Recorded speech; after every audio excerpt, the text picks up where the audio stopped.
You mentioned that you're a car guy, Tony. What have you owned? Oh God, what have I owned?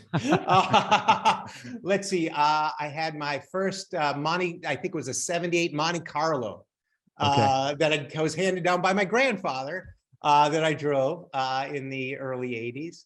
But I have the latest edition Ford GT, the previous generation Ford GT. I have a 69 Bronco, fully restored Bronco.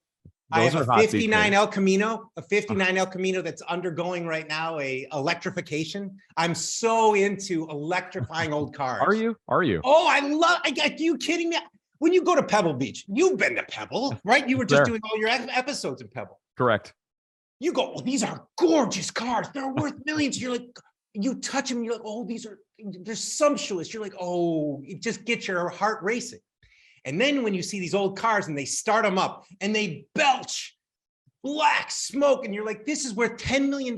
And it might sound slightly good. And then you look at it and then the soot is getting all over the car that's perfectly pristinely clean. You're like, what the WTF?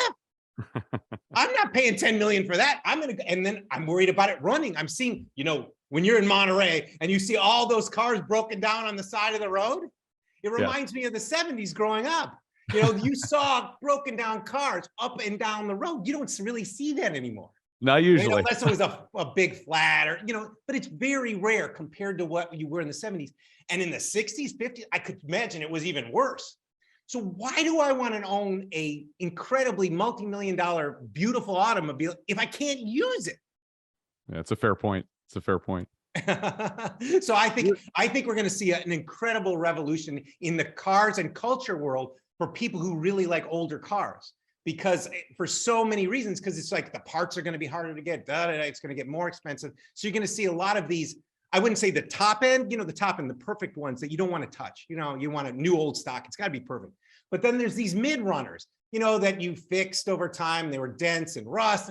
You're going to want to electrify those more than go and try to rebuild them and find all the parts from around the world. I think that's for certain people, but I think the next generation, especially the younger generation of car enthusiasts, are going to see this more and more. You've owned an R8 before, right? An Audi R8. Oh, R8 V10 manual. I have the original all-road manual, 6-speed. I still have.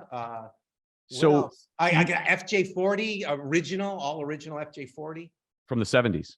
Yeah, 70s.